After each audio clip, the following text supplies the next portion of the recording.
اعوذ باللہ من الشیطان الرجیم بسم اللہ الرحمن الرحیم الحمد للہ رب العالمین بارئ الخلائق اجمعین والصلاة والسلام علی اشرف الانبیاء والمرسلین حبیبنا و حبیب الہ العالمین ابی القاسم محمد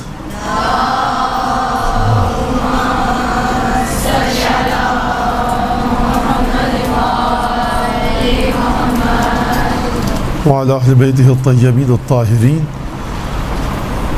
واللعن الدائم على أعدائهم أجمعين أما بعد فقد قال الله الحكيم في كتابه المجيد أعوذ بالله من الشيطان الرجيم إن هذا القرآن يهدي للتي هي أقوم. سورہ اسراء کی آیت نمبر 9 ہے. اس میں پروردگار ارشاد فرما رہا ہے کہ قرآن اس چیز کی طرف ہدایت کرتا ہے کہ جو اقوم ہے. اقوم کا مطلب کیا ہے؟ یعنی قیام، یعنی مضبوطی کے ساتھ اپنی جگہ پر ایستادہ ہے. موضوع جو میرا ہے آپ کو سب کو اطلاع ہوگی کہ موضوع ہے کہ مجالس میں خطاب میں، اپنی جو مجالس وغیرہ کا خطاب ہوتا ہے اس میں کیا موضوعات پیش کیے جائیں. یہی موضوع ہے آپ کے پاس بھی، مجھے یہ دیا گیا ہے. اطلاع ہے آپ لوگوں کو اس موضوع کی؟ خیر، کہ قرآن کے اندر مجالس میں کون سے موضوعات کو پیش کیا جائے، کس طرح سے سمیٹا جائے، اس گفتگو کو کس طرح سے پیش کیا جائے. بہرحال میں کوشش کروں گا. اور یاد رکھیے کبھی بھی کوئی تقریر، کوئی درس اس موضوع کا آخری درس نہیں ہوتا. کچھ پرانے سوالات جو آپ کے ذہن میں ہوتے ہیں اس کا جواب آپ کو ملتا ہے، اور ڈھیروں نئے سوالات آپ کے ذہن میں پیدا ہوتے ہیں. یہ موضوع جو ہے کہ مجالس میں کن موضوعات کو پیش کیا جائے، مجھے یہ لگتا ہے واضح کہ اس سے یہاں پر جو بیٹھی ہیں ہماری بچیاں اور بہنیں، وہ ذاکرہ بننا چاہتی ہیں یا کچھ ذاکرائیں بھی ہیں اس میں سے. لہٰذا میں زیادہ ادھر ادھر نہیں جاؤں گا، لیکن ذاکرات اور ذاکری کے عنوان سے دو جملے کہوں گا کہ ذاکری، اس سے پہلے کہ ہم یہ بات کریں، کیونکہ میں نے عرض کیا کہ لگتا مجھے یہ کہ یہاں پہ ذاکرائیں بیٹھی ہیں، اس لیے میں بات کہہ رہا ہوں. ذاکر یا ذاکرہ جب تک عزادار کا احترام نہیں ہوگا اس کے دل میں، اور ایک محبت نہیں ہوگی، اور وہ ایتام آل محمد نہیں سمجھے گا کہ میرے سامنے آل محمد کے یتیم بیٹھے، اس وقت تک اس کی ذاکری کا بہت ایک اہم رکن مفقود ہوگا. اور وہ صحیح سے مجلس کی تیاری، مطالب کو ذہن نشین کرنا اور مطالب کو ذہن نشین کروانا، یہ صحیح طریقے سے انجام نہیں دے پائے گا. کیونکہ ذاکر کی روح کو جتنی قربت ہوگی ائمہ معصومین کی روح کے ساتھ، ذاکر کی روح کو جتنی قربت ہوگی رسول خدا کی روح کے ساتھ صلی اللہ علیہ وآلہ وسلم،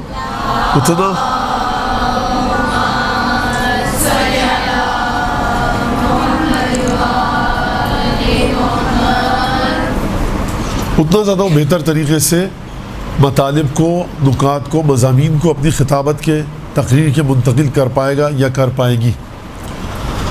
تو سب سے پہلے یہ چیز ہونی چاہیے کہ ہم اس سے پہلے کہ دیکھیں کیا چیز پڑھیں، کس طرح سے پڑھیں، کس طرح سے یاد کریں اس کو یا رٹیں یا پہنچائیں.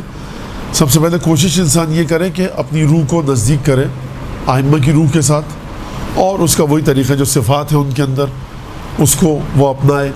عبادتوں کی طرف توجہ، تکبر، خود پسندی، عجب سے دور رہے.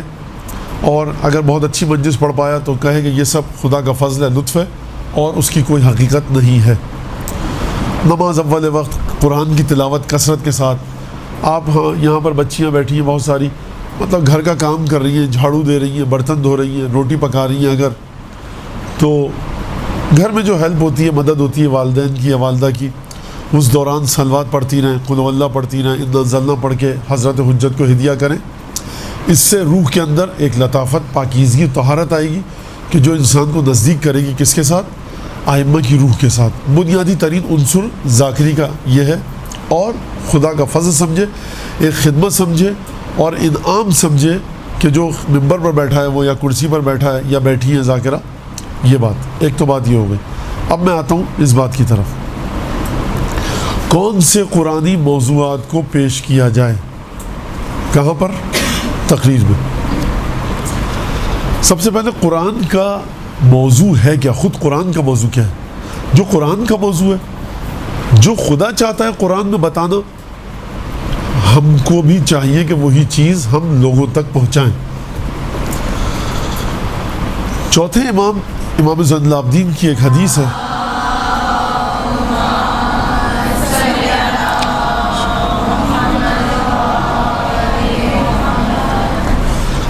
بنیادی ترین چیز کیا ہے قرآن میں؟ چوتھے امام فرماتے ہیں ان القرآن یہدی الی الامام والامام یہدی الی القرآن۔ امام قرآن کی طرف ہدایت کرتا ہے اور قرآن امام کی طرف۔ یہ حدیث خود تشریح طلب ہے، ظاہر سی بات ہے کہ اس میں وقت لگے گا۔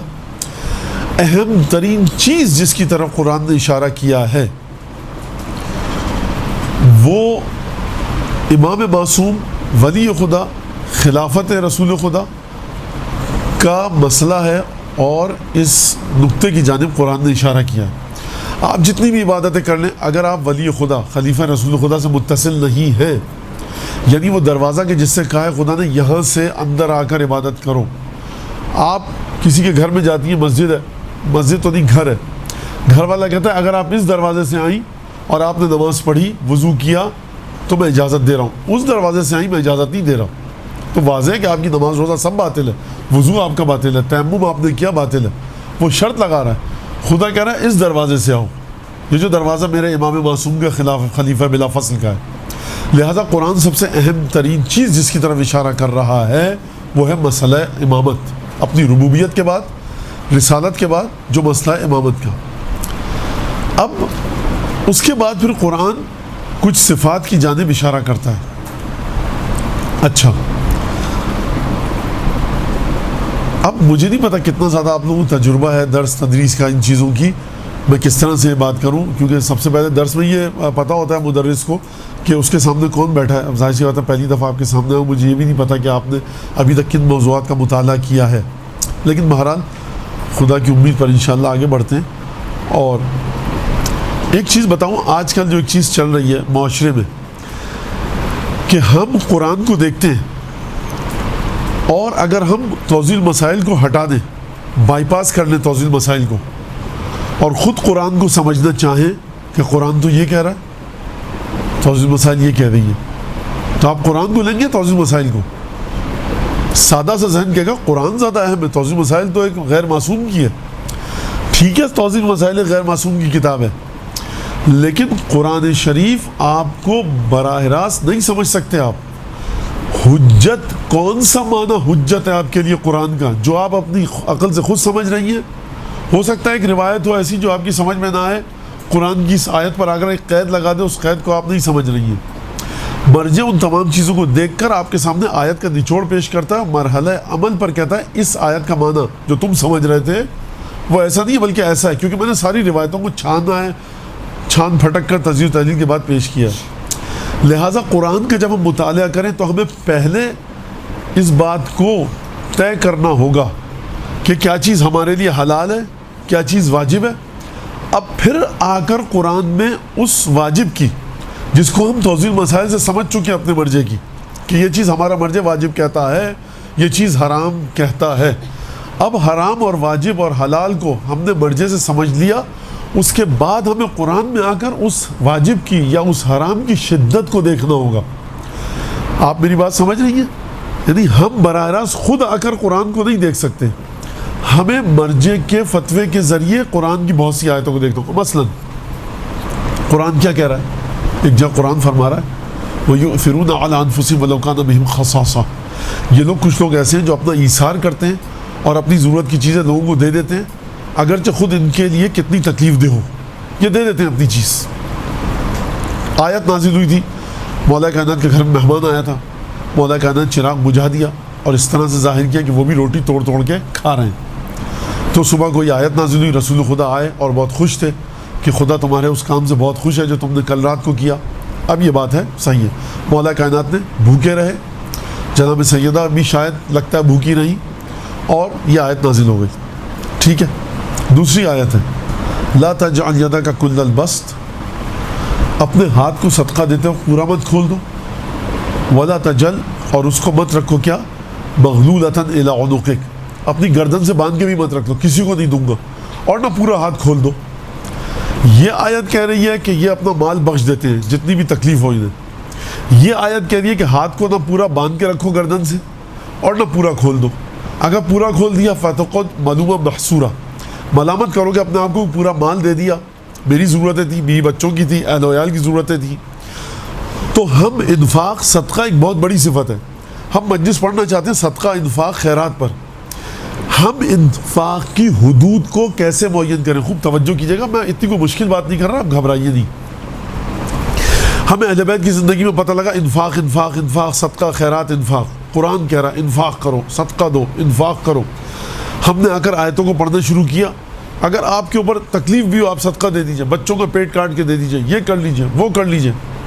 ایک آئے گا کہے گا قرآن تو یہ کہہ رہا ہے کہ اپنے ہاتھ کو گردن سے مت باندھو، اور نہ لا تجعلها کل البسط ولا تبسطها کل البسط، پورا ہاتھ مت کھول دو، ولا تجعلها مغلولة على عنقك، باندھ کے مت رکھو گردن سے کہ آگے بڑھے ہی نہ، ولا تبسطها کل البسط، اور پورا مت کھول دو، درمیانہ ایک راستہ اختیار کرو۔ یہ آیت کہہ رہی ہے قربانی دیتے ہیں اتنی تکلیف میں کہ پورا کا پورا مال دے دیتے ہیں، ٹھیک ہے یہ آیت کہہ رہی ہے، لیکن ہمیں صدقہ کتنا کرنا ہے اور کتنا ہاتھ روکنا ہے، اس کی حدود کو ہم کہاں سے لیں گے؟ یہ سوال ہے۔ نماز عبادت ہے خدا کی، نماز پڑھنی ہے، سید الشہداء نے نماز پڑھی، آگے تیر کھائے، اصحاب شہید ہو گئے۔ ایک آتا ہے بندوق لے کے، پستول لے کے آدمی، اگر آپ نے نماز پڑھی تو پستول سے میں آپ کا کسی سے کہتا ہے مار دوں گا، قتل کر دوں گا۔ سید الشہداء نے بھی تو شہید ہو گئے تھے، ہم بھی مر جائیں گے شہید۔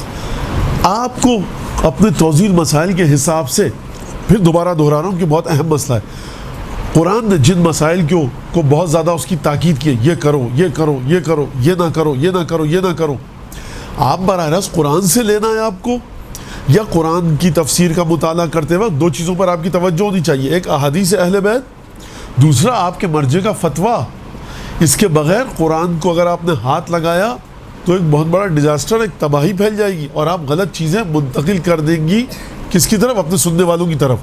لہٰذا حدود ہونی چاہیے۔ پینیسلین، ایمپیسلین کا جب انجیکشن لگاتا ہے ڈاکٹر تو پوچھتا ہے آپ کو الرجی تو نہیں ہے؟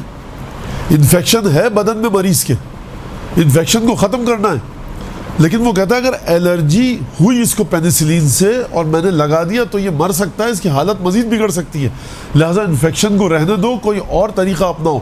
3 دن بعد انفیکشن ختم ہو جاتا اگر میں پینیسلین لگاتا، لیکن اب 15 دن بعد ختم ہوگا، کوئی مسئلہ نہیں ہے، وہ تکلیف تو نہیں ہوگی اس کو الرجی کی۔ لہٰذا ہمیں جب ہم میڈیسن کو یوز کر رہے ہیں تو ہمیں ایک فریم ورک کے اندر چلنا پڑتا ہے کہ کس طرح سے یوز کریں۔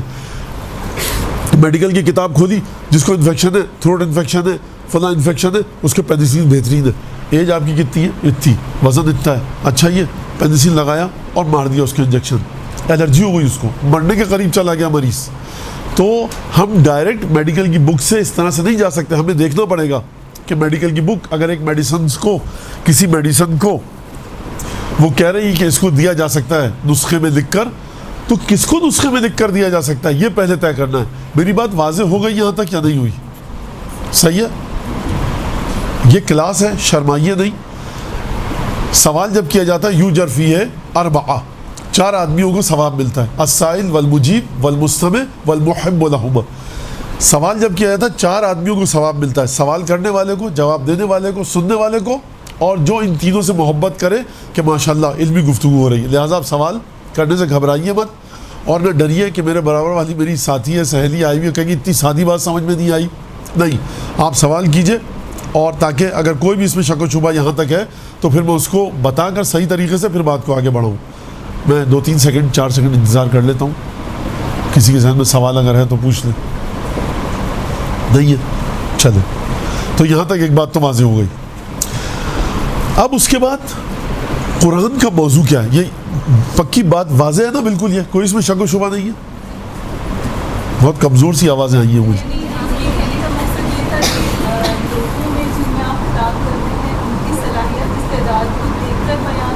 ایک تو یہ چیز ہے، یہ بالکل صحیح بات ہے کہ صلاحیت اور استعداد کو دیکھ کر، لیکن دوسرا مسئلہ یہ ہے کہ ایک آیت اگر آ رہی ہے روزے کی فضیلت میں، تو آپ روزے کی فضیلت کو بیان کرتے وقت فقہ پر بھی آپ کی نظر ہونی چاہیے۔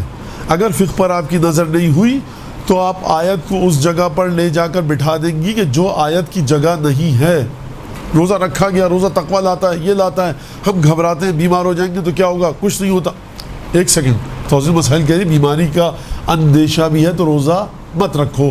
لہٰذا ہم کو قرآن کے اندر جو موضوعات ہمیں پیش کرنے ہیں, روزے کا فرض کیجیے مسئلہ ہے تو ہمیں فقہ پر ہماری نظر ہونی چاہیے. ٹھیک ہے, یہ میں کہہ رہا تھا. بہت شکریہ, آپ نے سوال کیا, خدا آپ کو جزائے خیر دے.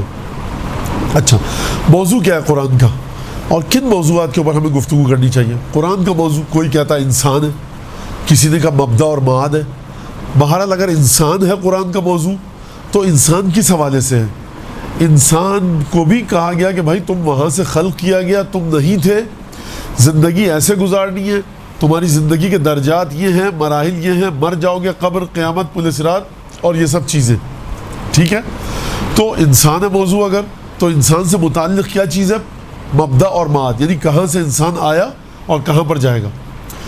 تو قرآن کا موضوع کیا؟ انسان اور اس کی فلاح, اس کی بہبود. کون سی فلاح اور کون سی بہبود, کون سی بہتری؟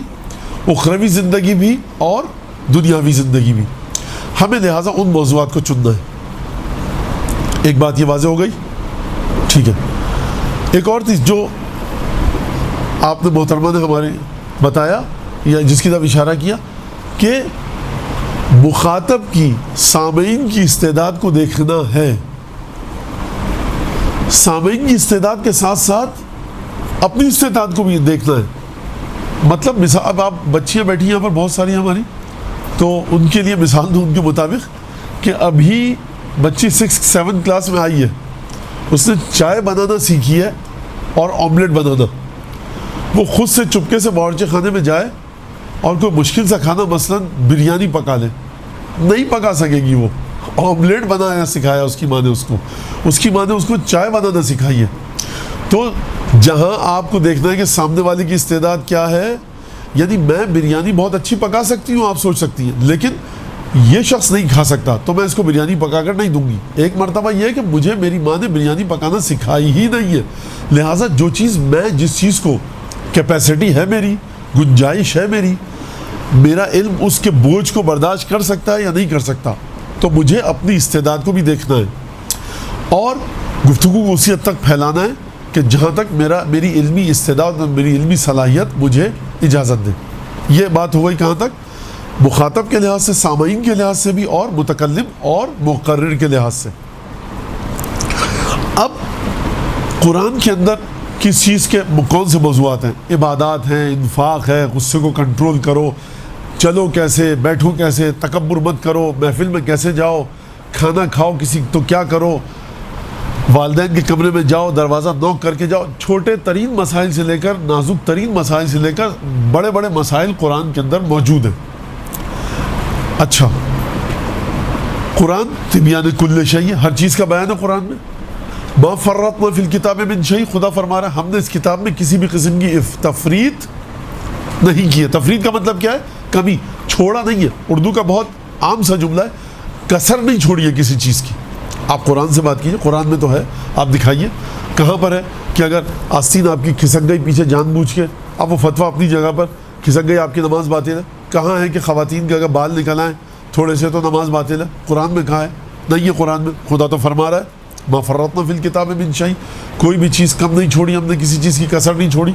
نہیں ہے نا قرآن میں, فضول کی بات ہے یہ, مرجع غلط کہتا ہے. مولا کائنات فرماتے ہیں اصول کافی میں, استنطقوا القرآن ولن ينطق لكم, بلواؤ قرآن کو اگر تم لوگ وارث قرآن ہو. قرآن تم سے کبھی گفتگو نہیں کرے گا. ولن ينطق لكم, قرآن تم سے کبھی گفتگو نہیں کرے گا. کیوں نہیں کرے گا؟ اب یہاں سے میرا جملہ ہے اور پھر حدیث ختمی مرتبت کی کہ رسول خدا قرآن کو اس طرح سے چھوڑ کر گئے ہی نہیں ہیں جس طرح سے ہم اور آپ دیکھنا چاہتے ہیں. رسول خدا قرآن کو چھوڑ کر گئے, دو چیزیں چھوڑ کے جا رہا ہوں, اہل بیت اور قرآن. آپ کہہ رہے ہیں قرآن قرآن, اگر قرآن کو کہا جا رہا ہے کہ نصیحت لو قرآن سے, تو بہت ہی کم آیات ہیں جہاں پر نصیحت لے سکتے ہیں ہم قرآن سے. ٹاپک اتنا یہ لمبا ہے کہ اس کو میں کتنی چیزوں کو کور کروں مجھے خود سمجھ میں نہیں آ رہا, لیکن بہرحال قرآن مسلسل, جیسے کہ میں نے شروع میں کہا سورہ اسراء کی 9ویں آیت, قرآن امام معصوم کی طرف ہدایت دے رہا ہے. قرآن آپ سے کہہ رہا ہے, آپ گویا کہ کہہ رہی ہیں قرآن سے پردے کے مسئلے کیسے نکالیں، نماز کا مسئلہ کیسے نکالیں، فلاں چیز کیسے نکالیں، فلاں چیز کیسے نکالیں، تو ڈھیروں مسائل ہیں، کچھ بھی تو نہیں ہے قرآن میں. تو پھر قرآن کیا ہدایت کر رہا ہے؟ قرآن کہہ رہا ہے انما ولیکم اللہ ورسولہ والذین آمنوا، تمہارا ولی اللہ ہے، اس کا رسول ہے، اور جو رکوع میں زکوٰۃ دیتے ہیں وہ ہے. تمہارا ولی اللہ ہے اور صاحبان ایمان ہے، وہ جو صفات ہیں ان کی. آیت مباہلہ دیکھو، آیت تطہیر دیکھو، مودت قربہ دیکھو. اب قرآن کو لے کر جاؤ تم اہل بیت کے پاس، تب قرآن تمہیں اپنی اصلی تصویر دکھائے گا. لہٰذا یہ ایک بڑا اہم نقطہ ہے کہ قرآن سے موضوعات کو نکالتے وقت اہل بیت کی احادیث ہمارے سامنے ہو. مولا واضح فرما رہے ہیں کہ استنطقوا القرآن، بلواؤ نا قرآن کو. وَلَن يَنطِقَ لَكُمْ، تمہارے لیے نہیں بولے گا قرآن. کیوں نہیں بولے گا؟ کیونکہ تم لوگ صاحب قرآن نہیں ہو، تم قرآن کو اپنی عقلوں کے ذریعے سمجھنا چاہتے ہو. لہٰذا ایک یہ نقطہ ہمیں اہل بیت کی روایات کو دیکھنا ہوگا.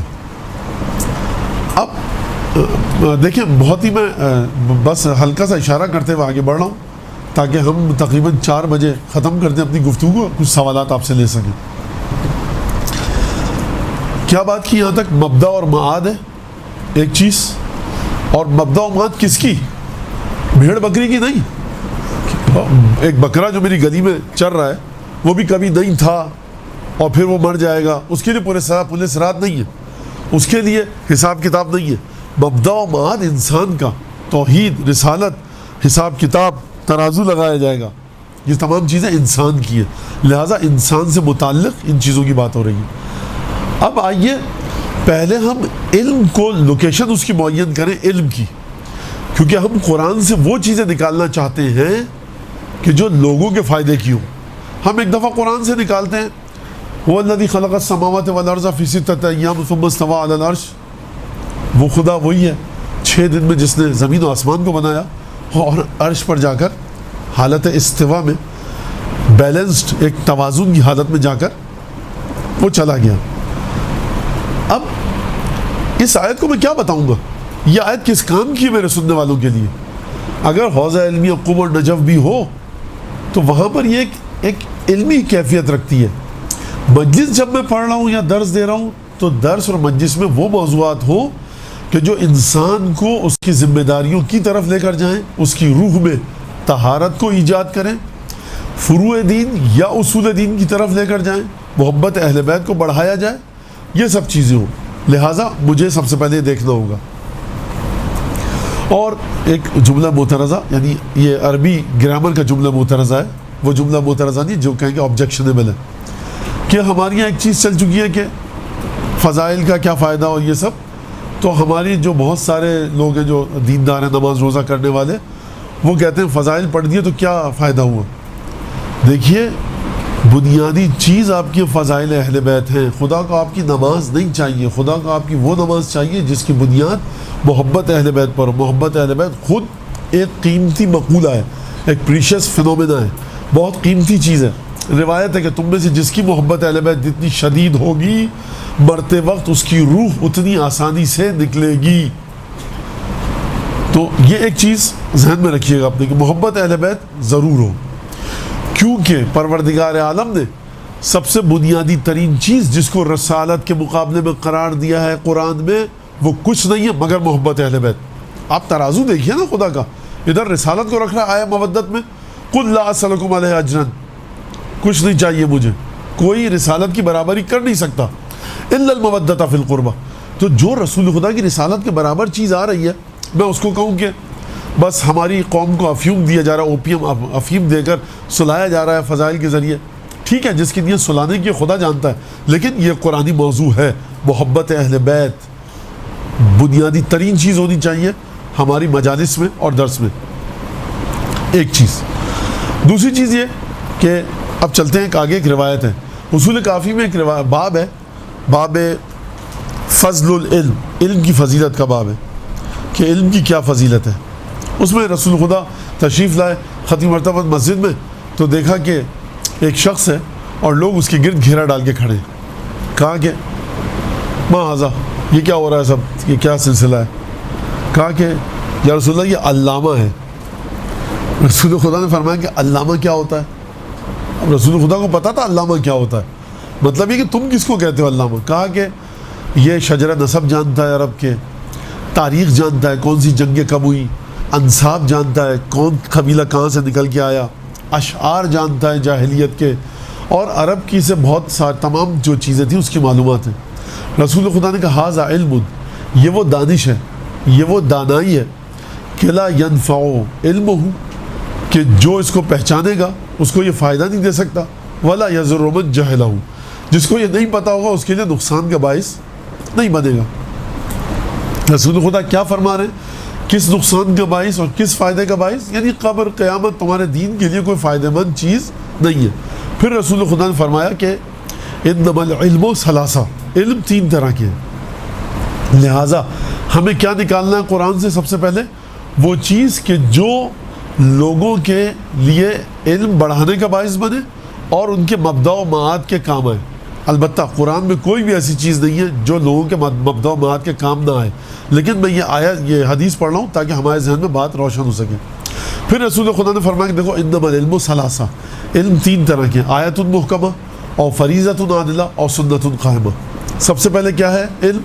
وہ آیت ہے جو محکم ہو، وہ فریضہ ہے جو عادلہ ہو، اور وہ سنت ہے جو قائم ہو۔ آیت محکمہ کا مطلب کیا ہے؟ وہ آیت جو واضح ہو۔ آیت محکمہ سمجھنی ہے آپ کو، سورہ آل عمران کی 6 آیت کو جا کر مطالعہ کیجئے کہ جہاں پر خدا محکم اور متشابہ آیات کی بات کر رہا ہے۔ یعنی علم کیا ہے؟ وہ آیت جو آپ پڑھیں تو واضح طریقے سے آپ کو بتا دے کہ فلاں چیز کی اتنی اہمیت ہے۔ آیت تطہیر آپ پڑھیں، آپ کی سمجھ میں آ جائے کہ خدا نے اہل بیت کو پاک کیا ہے، واضح۔ آپ آیت مبائلہ پڑھیں، آپ کی سمجھ میں آ جائے کہ نبی کریم کچھ لوگوں کو لے کر گئے تھے، یہ سلسلہ ہوا تھا۔ آپ فرض کیجئے کہ مال یتیم کھانے کی آیت پڑھیں، الذین یأکلون اموال الیتیم ظلما انما یأکلون فی بطونہم نارا، کہ جو لوگ ظلم کے ساتھ یتیم کا مال کھا رہے ہیں وہ اس وقت اپنے پیٹوں میں آگ بھر رہے ہیں۔ یہ واضح ہے آیت محکمہ۔ اگر کسی بھی مجلس میں پڑھی جائے گی، کوئی شخص، الحمدللہ اس معاشرے میں بہت ہیں یتیموں کا مال جو غصب کر کے بیٹھے ہوئے ہیں، تو ان کو ایک جھٹکا لگے گا۔ اگر کہا جائے کہ اذا تداینتم بدین فلیکتبوا، جب قرض لو تو لکھ لیا کرو، واضح ہے۔ میں نے آپ سے قرض لیا 500 روپے دے دیجیے، آپ نے کہا مولانا لکھ کر دے دیں، میں نے آپ کو لکھ کر دیا اپنے ہاتھ سے اور سائن کر دی، ٹھیک ہے، یہ سمجھ میں آ رہی ہے بات۔ اسی طرح سے بہت ساری چیزیں، ویل للمصلین، وائے ہے، تف ہے، افسوس ہے ایسے نمازیوں پر کہ جو یراؤن، ریا کی خاطر نماز پڑھتے ہیں۔ یہ واضح بات سمجھ میں آ رہی ہے۔ تو علم کیا ہے؟ آپ کو علم حاصل ہو گیا کہ نماز اگر یہ پڑھے گا تو خدا کہہ رہا ہے، توضیح مسائل کہہ رہی ہے کہ نماز باطل ہے، لیکن خدا کہہ رہا ہے ویل، وائے ہے ان نمازیوں پر۔ یا فرض کیجئے کہ آیت ہے ویل للمطففین، تولنے والوں پر تف ہے، خدا کہہ رہا ہے وائے ہے، ناکامی ہے، ہلاکت ہے ایسے لوگوں پر، تولنے والوں پر۔ کون سے تولنے والوں پر؟ اذا اکتالوا علی الناس یستوفون، جب لوگوں سے کوئی چیز تول کر لیتے ہیں، کہتے ہیں پورا 1 کلو دینا، 4 دانے چاول کے زیادہ ڈالو، دیکھو دوبارہ چیک کراؤ ہے یا کہ نہیں ہے، پورا 1 کلو لیتے ہیں جب چاول اور دال خود خرید رہے ہوتے ہیں۔ لیکن اذا کالوہم ووزنوہم، جب لوگوں کو تول کر دیتے ہیں تو خسارے کے ساتھ دیتے ہیں۔ اب یہ آیت کیا ہے؟ ہر جگہ پر ہے۔ میں آپ کے گھر آیا، آپ نے مجھے چائے نہیں پلائی، نہایت ہی بد اخلاق تھے یہ مومن، چائے تک کے لیے نہیں پوچھا، یہ نہیں کیا۔ جب آپ میرے گھر میرا کوئی دوست آیا تو میں نے چائے نہیں دی، اور میں کہہ رہا ہوں بھائی معلوم ہے کہ چائے اس لیے نہیں دی کہ میں جانے والا تھا، میرے گھر میں گیس نہیں تھی، تو آپ نے اپنے لیے توجہ کی، دوسرے کے لیے بھی توجہ کیجئے۔ جو چیز آپ اپنے لیے سمجھتے ہیں دوسرے کے لیے بھی وہ چیز سمجھیں۔ تو یہ کیا ہے؟ یہ چیز علم دے رہی ہے سماج کے حوالے سے ہم کو۔ لیکن بعض چیزیں ہیں وہ ہماری سمجھ میں نہیں آتی۔ فرض کیجئے کہ قرآن کی آیت ہے کہ بینہما برزخ لا یبغیان، دو ایک دریاؤں کے بیچ میں ایک برزخ ہے، یہ دونوں ایک دوسرے سے مل نہیں پاتے۔ اب یہ کیا ہے؟ اس کے لیے ہمیں جا کر روایت دیکھنی پڑے گی، آیت کو دیکھنا پڑے گا، ائمہ معصومین نے کیا فرمایا ہے، ہمارے مفسرین نے کیا فرمایا ہے۔ تو یہ کیا ہے؟ یہ آیت محکمہ اس طرح سے نہیں ہے جس طرح سے وہ آیات تھی جو میں نے آپ کے سامنے ابھی پڑھی۔ یہ یہاں تک بات واضح ہو گئی؟ پکی بات ہے۔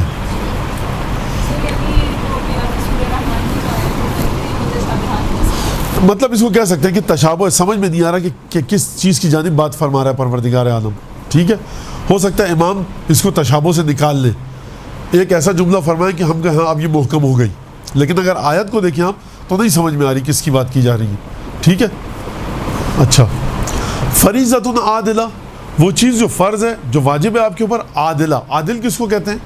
کہ جو نہ دائیں کی طرف جھکاؤ نہ بائیں کی طرف. عدل عن الطریق جب کہتے ہیں رستے سے مڑ گیا، عدول کر لیا. ہم کیا کہتے ہیں کہ ہم تقلید کرتے تھے آغا محسن حکیم کی، ہم نے عدول کیا، آغا خوئی کی طرف آ گئے، ہم آغا گل پیگانی کی طرف آ گئے، آغا فلانی کی طرف آ گئے. عدول وہاں سے کسی اور کی چیز کی طرف مڑ جانا.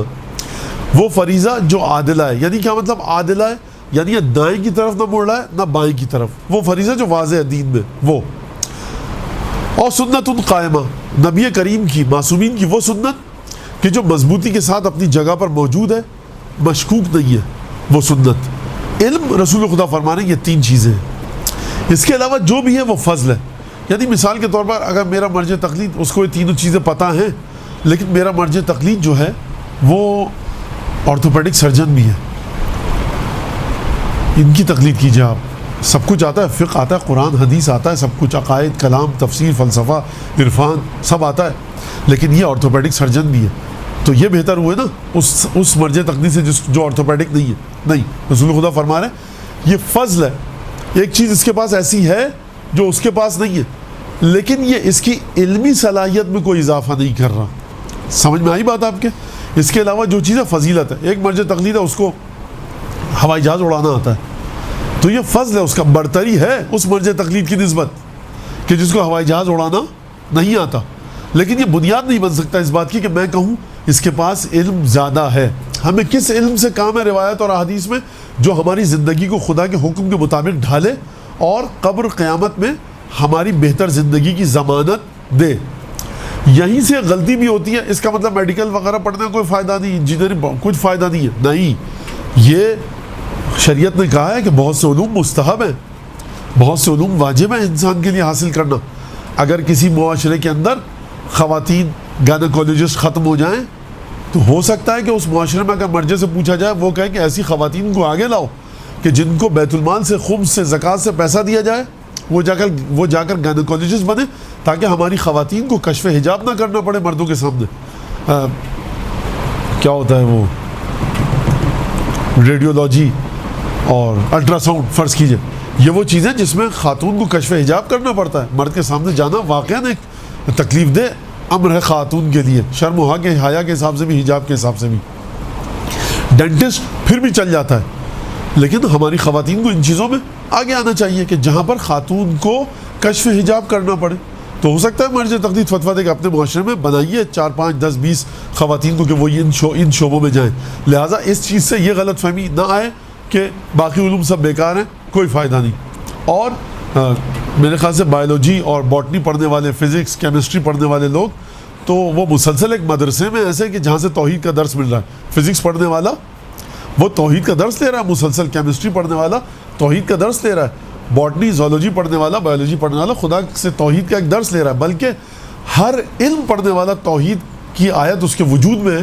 اکاؤنٹنٹ صبح کو آفس جاتا ہے، رات کو سو چکا ہوتا ہے، لیکن کس طرح سے جب اس کے سامنے رجسٹر کھلتے ہیں سارے، تو وہ کہتا ہے یہ اس طرح سے ایڈ کرو، یہ پکڑا گیا غبن، یہاں پر فارجری ہوئی ہے، ایمبیزلمنٹ ہوا ہے، یہ پیسہ ہیر پھیر ہوا ہے پیسے کا. یہ کہاں سے آ رہا ہے؟ دماغ سے. اس کے دماغ کو اگر آپ چیریں، کہیں پر نہیں لکھا ہوا اکاؤنٹنگ اور ڈیجٹس. یہ خود خدا تمام علوم جو ہیں علماء فرماتے ہیں ہمارے، ہر علم، پنچر لگانا بھی سائیکل کا اگر ہے تو یہ خدا کے وجود پر دلیل ہے. یہ کیسے لگا رہا ہے؟ صبح کو اٹھ کر آیا، کیسے اس کے دماغ میں موجود ہے؟ اگر اس کے دماغ کو چیریں، کہیں پر لکھا ہوا نظر نہیں آئے گا کہ سائیکل کو، کہ پنچر ٹائر کو اس طرح سے جوڑا جاتا ہے. بہرحال لہٰذا علم 3 طرح کے ہیں: آیت محکمہ، فریضۃ عادلہ، سنت قائمہ. اب یہاں پر کچھ صفات ہیں جو قرآن نے بیان کی ہیں کہ جس کو ہمیں پیش کرنا چاہیے. مزے کی بات یہ ہے کہ ہمارے یہاں کوئی اس میں شک نہیں ہے، پردے پر تاکید ہونی چاہیے. پردہ نہ ہونا بہت سی برائیوں کا باعث بنتا ہے. پردہ نظر کا ہوتا ہے، یہ سب غلط ہے. ہم نے دیکھا ہے پردے والیاں کیا کام کرتی ہیں. تو ہم نے دیکھا ہے خود ڈاکٹر بہت سارے سگریٹ پی رہے ہوتے ہیں. ہم نے دیکھا ہے بہت سارے ڈاکٹر ایک بالش تیل پڑا ہوتا ہے پلیٹ میں، وہ کھا رہے ہوتے ہیں. ہارٹ اسپیشلسٹ ہیں. تو کیا کہنا چاہتے ہیں آپ؟ یہ سب باتیں. تو ہم نے بہت سے لوگوں کو، اگر آپ نے نماز پڑھنے والوں کو دیکھا ہے، داڑھی والوں کو، کہ وہ حرام کام کر رہے ہیں، تو بہت سے ڈاکٹرز کو دیکھا ہے ہم نے کہ وہ اپنے شعبے کے مطابق حرام کام کر رہے ہیں ان کے شعبے کے مطابق. تو یہ سب باتیں قابل جواب نہیں ہیں، نہ مجھے اس پر رکنا ہے، انتہائی فضول باتیں ہیں. اور سیرت ائمہ سے ملتا ہے، اہل بیت سے ملتا ہے. شرم و حیا کا ایک مسئلہ ہے پردہ، تو ہم پردے پہ بہت تاکید کرتے ہیں، نماز میں بہت تاکید کرتے ہیں، لیکن ائمہ کی جو زندگی میں بنیادی چیز ملتی ہے، بنیادی چیز تمام پردہ کرنا ہے نہیں کرنا، داڑھی رکھنی ہے، خوب دینا ہے، ٹی وی پہ جو مغلظات آ رہا ہے وہ سب بیٹھ کر دیکھنا ہے نہیں دیکھنا ہے، میوزک سننا ہے نہیں سننا، تمسخر اڑانا ہے، کسی کا غیبت کرنی ہے، تکبر آئے نہ آئے. میں متقی ترین آدمی ہوں دنیا کا، فرض کیجئے، اگر آپ اپنے لیے فرض کر لیں، فرض کر رہا ہوں میں، اور مجھے فرض کیجئے فرض محال کہ مجھے غیب سے آ کر جبرائیل بتا دیں کہ تم سے سب سے زیادہ محبت کرتے ہیں امام زمانہ. اس کے بعد میرے دل میں تکبر اگر آ گیا تو میں اس مرحلے پر نہیں رہا. تو یہ سب کیسے آئے گا؟ یہ آئے گا ایمان آپ کا مضبوط ہو. رسول خدا جب معراج پر گئے تو رسول خدا نے کہا، جبرائیل نے کہا، واقعہ آپ کے سامنے، اب آپ آگے جائیے، میں اس سے آگے نہیں جا سکتا. رسول خدا نے فرمایا، انا سید ولد آدم ولا فخرا، میں اولاد آدم میں سب سے بڑا ہوں، سب سے بڑا آقا ہوں، سردار ہوں ان کا، میرے برابر کوئی نہیں پہنچ سکتا، آدم سے لے کر ابراہیم تک اور ابراہیم سے لے کر عیسیٰ تک. حدیث نہیں ہے یہ، میں سمجھانے کے لیے کہہ رہا ہوں. حدیث ہے کہ میں آدم کی اولاد میں سب سے بڑا ہوں.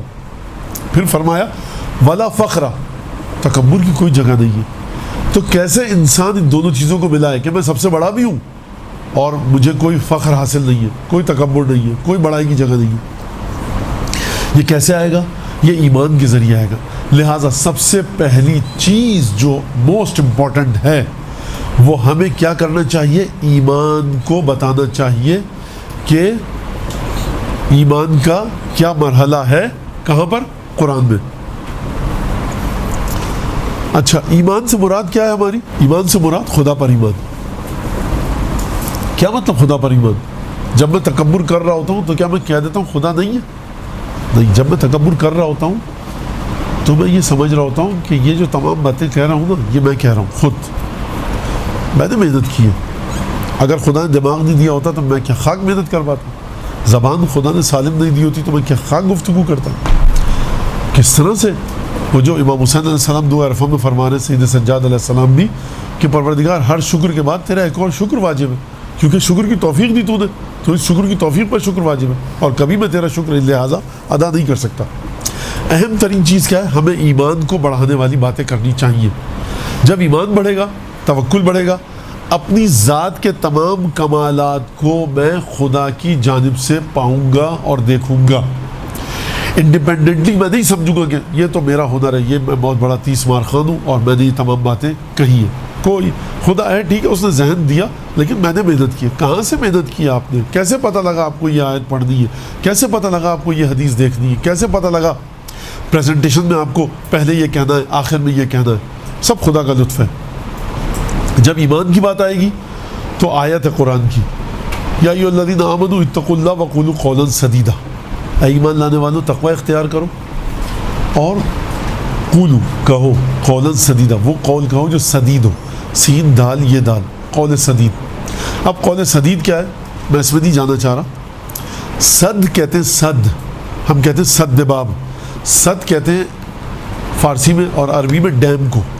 ڈیم کیا کرتا ہے؟ پانی کے لیے پانی کو روک دیتا ہے. ایک دفعہ ایک بات ہے، قرآن نے کئی قول کی کئی اقسام بیان کی ہے، قول حسن، قول لین، قول صادق. یہ قول سدید ہے. قول سدید کیا ہے کہ اب اس کی مثال میں کیسے دوں؟ مثال ایسی ہے کہ ایک جگہ میں گیا، فرض کیجئے، اور صاحب خانہ نے پذیرائی نہیں کی. اب مجھے طے آ رہا ہے پذیرائی نہیں ہوئی میری صاحب. اب میں کہنا بھی چاہ رہا ہوں، نہیں بھی کہنا چاہ رہا. بیچ میں ایسی بات کر دوں گا کہ سامنے والا سمجھ جائے، مولانا وہاں گئے تھے آپ، خیال رکھا انہوں نے، بس کیا کہیں اب چھوڑ دیجئے. یہ قول سدید نہیں ہے. آپ نے رکتے رکتے رکتے رکتے ٹکر مار دی آگے کھڑی ہوئی گاڑی کو، ہلکی سی ٹچ ہوئی ہے لیکن ڈیمیج ہوئی. قول سدید یہ ہے کہ تمام غلط باتوں کو روک دیں آپ، جو شریعت اور اخلاق کے خلاف نکل کر آ سکے. جھوٹ بھی نہ بولے لیکن صد کی طرح ڈیم لگا دیں آپ. یہ ایک مختصر سی مثال. میں نے زبان کی بات کیونکہ مولا کائنات فرماتے ہیں کہ لا یستقیم ایمان عبد حتی یستقیم قلبہ، کسی بھی بندے کا ایمان اس وقت تک مستقیم نہیں ہو سکتا جب تک کہ اس کا قلب مستقیم نہ ہو، اور اس کا قلب اس وقت تک مستقیم نہیں ہو سکتا حتی یستقیم لسانہ، جب تک کہ اس کی زبان مستقیم نہ ہو جائے۔ پہلی بنیادی چیز تاکید ہے معصومین کی قرآن کی زبان کے اوپر، زبان کو کنٹرول کرے انسان۔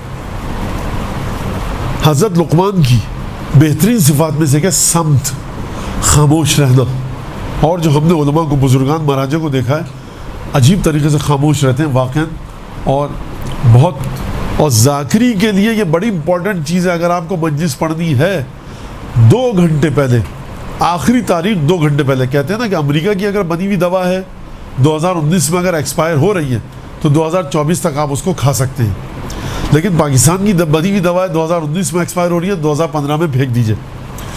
آپ کی جو ایکسپائری ڈیٹ ہے، تاریخ ہے، ٹائم ہے آپ کا، ذاکری سے پہلے 2 گھنٹے پہلے آپ کو خاموش ہو جانا چاہیے بالکل، اور آپ سوچتی رہیں مطالب کے بارے میں، توسل معصوم سے کہ مجلس میں اثر پیدا کریں، ہدیہ کریں اس مجلس کو، معصوم کو، جناب سیدہ کو۔ خاموشی عجیب اثر رکھتی ہے۔ اب یہ مجھے کہنا نہیں چاہیے، میں عمل نہیں کرتا اس پر خود، لیکن میں معصومین کی حدیث آپ کے سامنے بتا رہا ہوں، کیونکہ اس کی بھی گرفت ہے کہ اگر کوئی آدمی عمل نہ کرے اور خود وہ باتیں بتائے۔ لہٰذا معصوم نے جتنی تاکید زبان پر کی۔ عبداللہ ابن ابی یافور، اس کا ساتھی آتا ہے چھٹے امام کے پاس، کہتا ہے کہ ابن رسول اللہ، عبداللہ ابن ابی یافور نے اقرا علیک السلام یا اقرا کا السلام، سلام پہنچایا آپ کو۔ امام نے کہا وعلیکا وعلیہ السلام، اور میرا بھی سلام تم عبداللہ ابن ابی یافور کو پہنچاؤ، اور کہنا کہ دیکھو، یعنی یہ حدیث اتنی مختصر ہے اور اتنی عجیب ہے کہ دیکھو، خوب غور سے دیکھو کہ بماذا سارا علی علی عند رسول اللہ، علی رسول کی نگاہوں میں علی کیسے بنے۔ یہ میرے خیال سے بڑی عجیب بات ہے۔ فرمایا کہ علی ابن ابی طالب بلغا عند رسول اللہ، پہنچے علی رسول خدا کی بارگاہ میں جس مقام پر پہنچے تھے، صدق الحدیث و اداء الامانہ، سچی بات کر کے اور امانت کی ادائیگی کے ساتھ۔ اب آپ میں سے کوئی یہ مت سوچے کہ یہ بات ہو رہی مولا جھوٹ نہیں بولتے تھے، صدق الحدیث یہ مولا کی شایع نشان بات ہو رہی ہے، اداء الامانہ کا مطلب ہے کہ امانت کی ادائیگی، یہ علی بن ابی طالب کے مطابق بات ہو رہی ہے، یعنی جو راز رسول خدا کا کسی کے سامنے نہیں کھولنا اس کو نہیں کھولنا، مجلس میں بیٹھے کہیں پر اس مجلس کی بات کو باہر بیان نہیں کرنا، تو مولا کائنات نے بیان باہر نہیں کی ہے۔ صدق الحدیث و اداء الامانہ فلزم ہو، مولا نے فرمایا، امام رضا صادق علیہ السلام نے فلزم ہو۔ عبداللہ ابن ابی یافور سے کہو، الزام کا مطلب کیا؟ لزوم کا، ملازم کہتے ہیں نا، ملازم ہے، کیا مطلب ملازم ہے؟ ساتھ ساتھ رہتا ہے مالک کے۔ عربی میں ملازم کا مطلب کیا ہے؟ ساتھ ساتھ رہو اس بات کے، ہمیشہ دیکھو اس بات کو کہ ساتھ رہے۔ لہٰذا سب سے اہم ترین چیز زبان، اور پھر اس کے بعد کیا ہے؟ انفاق، انفاق خدا کی راہ میں دینا۔ امام حسن فرماتے ہیں، مولا کائنات سے بھی ہے کہ طوبہ، کیا کہنے اس کے، مبارک ہو اس کو۔ بڑی عجیب حدیث ہے، طنز بھی ہے ہماری ذات پر، تماچا بھی لگایا گیا ہم سب کو، جو اس میں ملوث ہیں ان کو۔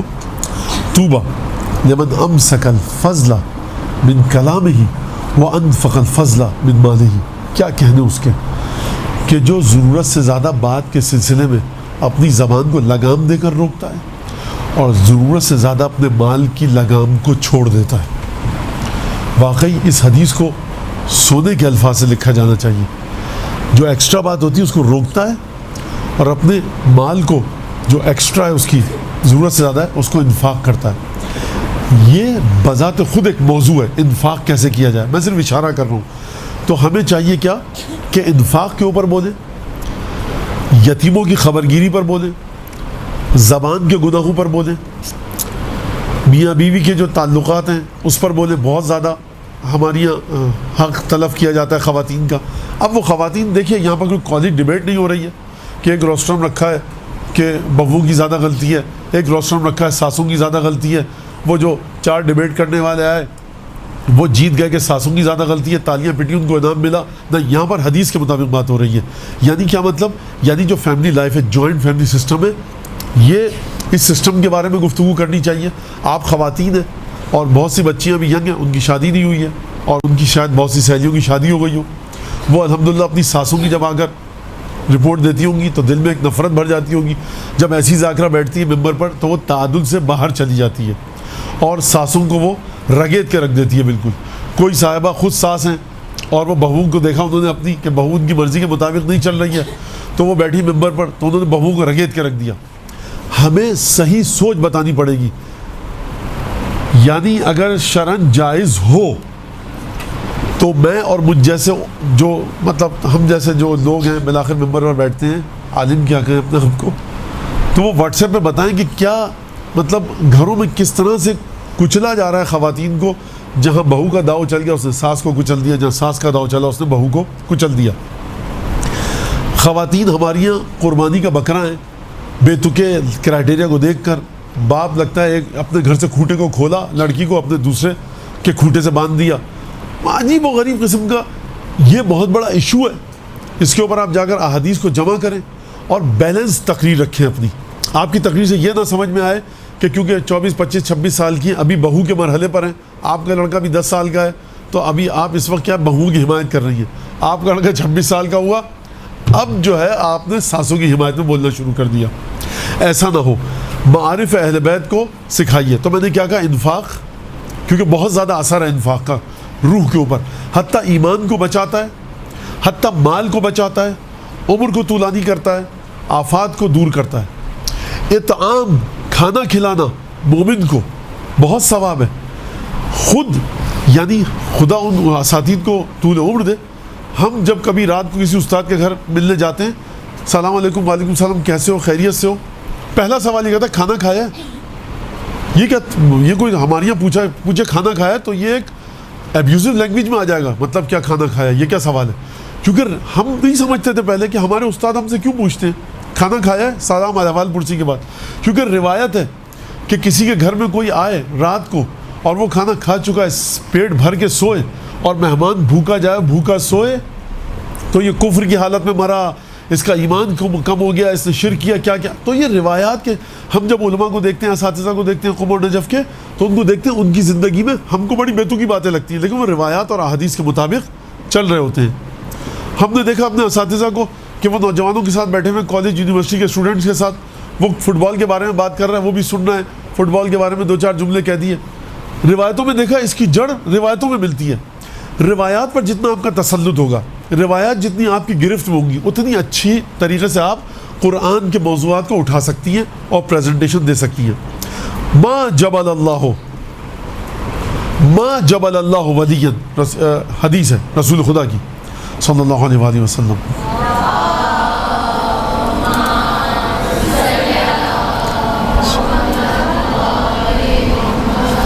ما جبل اللہ ولیا الا علی السخاء. خدا نے اپنے کسی ولی کو خلق نہیں کیا لیکن اس کی جبلت میں، اس کی طبیعت میں سخاوت کو رکھا. اور دوسری ایک اور روایت ہے اس میں حسن خلق بھی شامل ہے. پھر میں تکرار کر رہا ہوں، پریزنٹیشن ہمیں کیا قرآن سے نکالنا چاہیے؟ سب سے پہلے خود ہماری شخصیت ایسی ہونی چاہیے کہ رسول خدا فرماتے ہیں کہ تم میں قیامت میں سب سے قریب مجھ سے وہ ہوگا جس میں یہ خصوصیت ہو. یہ 4-5 خصوصیات گنوائی. اہداکم امانتاً واصدقکم حدیثاً، سب سے زیادہ سچی بات کرے، سب سے زیادہ امانت کو ادا کرے. حسن خلق، سب سے زیادہ اخلاق اچھا ہو. واقرب الناس، جو لوگوں سے نزدیک ترین ہو، یعنی لوگ گھبرائیں نہیں اس سے بات کرتے ہوئے. یہ ایک بڑا مسئلہ ہے کہ اگر لوگوں کو آپ اجازت دے دیں، چھوٹ دے دیں تو بے ادبی پر اتر آتے ہیں. اگر آپ اپنی شخصیت کو اکڑا کر رکھیں، لگتا ہے کہ ہمارے بقول ایک دوست کے کلف لگایا ہوا ہے، تو پھر تکبر میں آتا ہے. تو بہرحال اس طرح سے کہ خوش اخلاقی اور آپ کی خوش اخلاقی کے بعد کی وجہ سے اگر آپ کے سامنے میں سے کوئی بے ادبی کرتا ہے، یہاں پر پھر حدیث آتی ہے آپ کو گائیڈ کرتی ہے کہ مومن کے لیے چاہیے کہ حلم یرد بہ جہل الجاہل. اس طرح کا پیشنس، ٹالرنس، صبر، بردباری رکھو اپنے اندر جس کے ذریعے تم نادان کی نادانی کا جواب دے سکو. وہ رسول خدا کی ابا پکڑ کے کھینچ رہا ہے، رسول خدا مال غنیمت تقسیم کر رہے ہیں، ابا پکڑ کے کھینچ رہا ہے، گردن پر لگتا ہے کہ اسکریچ بھی ایک پڑ گیا رسول خدا کے، کھچی ابا یا لال ہو گئی یہاں سے گردن، یا محمد اے دل عدل کرو، محمد عدل کرو. کیا چاہیے تھا رسول خدا کو؟ کہتے کہ تم کافر ہو گئے، جاؤ جا کر کلمہ پڑھو دوبارہ.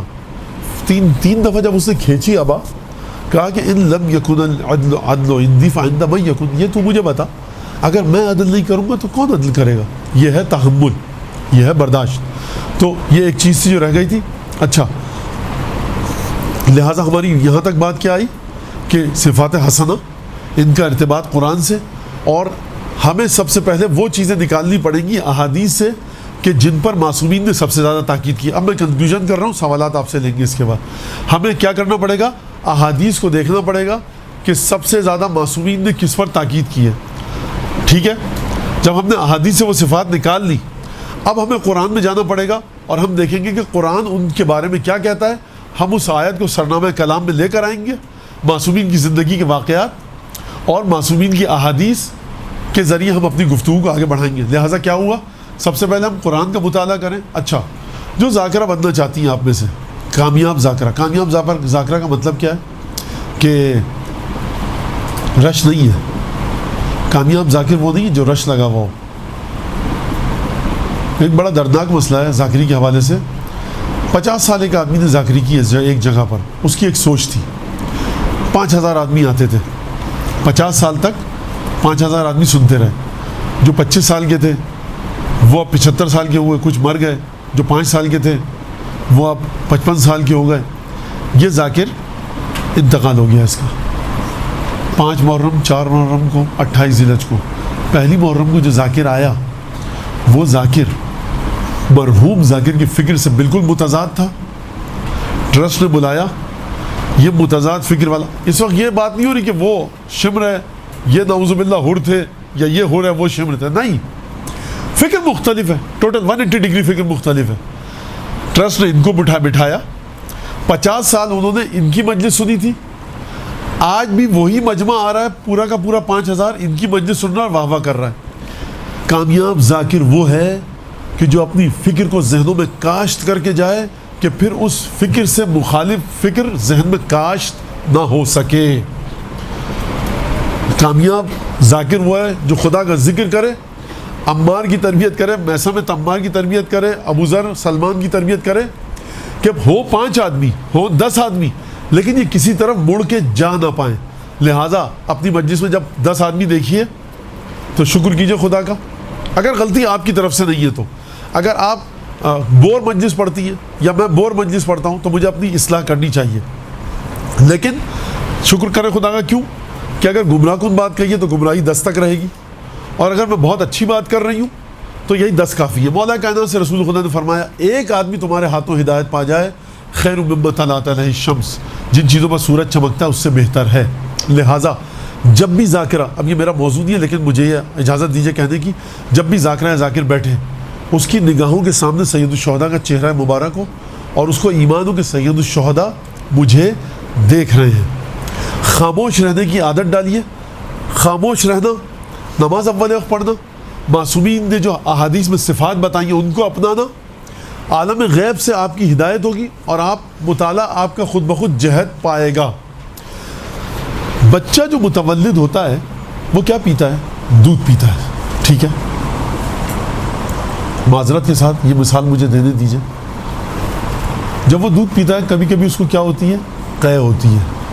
وہ کیا اگلتا ہے؟ کیا اگلتا ہے؟ وہ دودھ.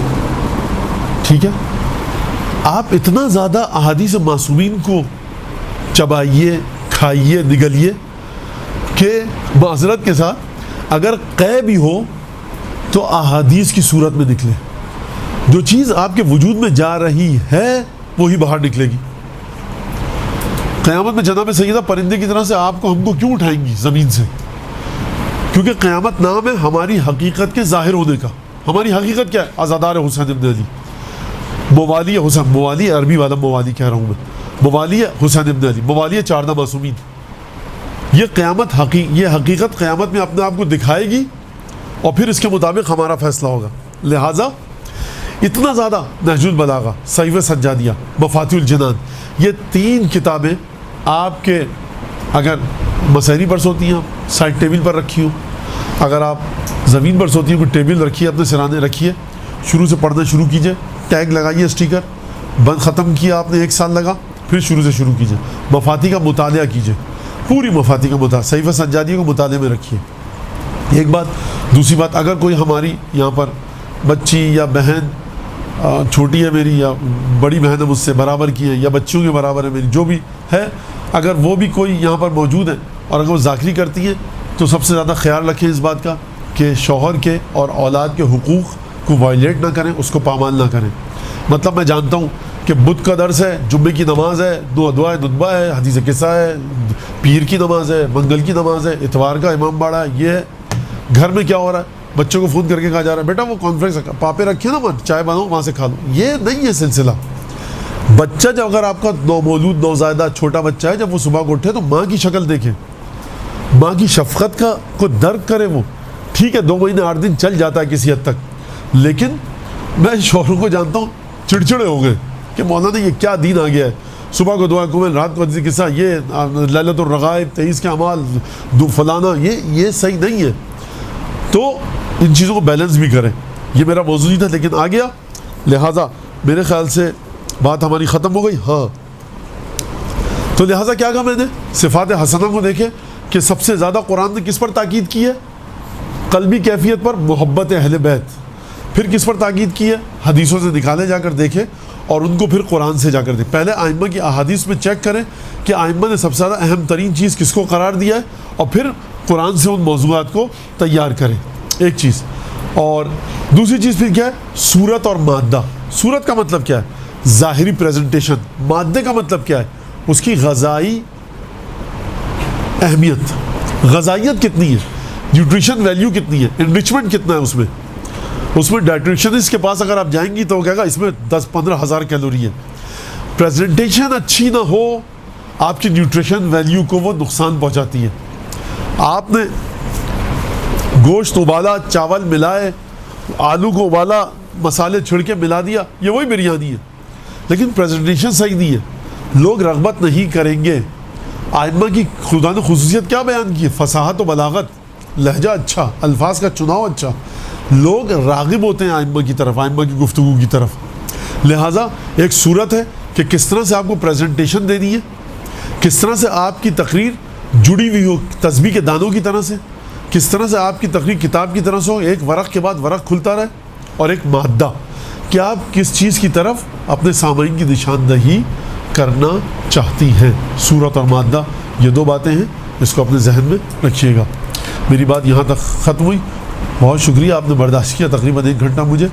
وآخر دعوانا الحمد للہ رب العالمین وصلی اللہ علی سیدنا محمد وآل بیتہ الطیبین الطاہرین واللعن الدائم علی اعدائہم اجمعین۔ ایک اور بات میں بھول گیا، فضول کے کسی رفٹ کے اندر وہ ذاکر نے اس ذاکر نے کچھ کہا، آپ کو بڑی عقیدت ہے اس ذاکر سے، اس ذاکر پر فلانی نے حملہ کر دیا، ارریلیونٹ مسائل، جو مسائل آپ لوگ اٹھا نہیں سکتے جن کا بوجھ، ان مسائل کی طرف جانا، اس سے دور رہیں۔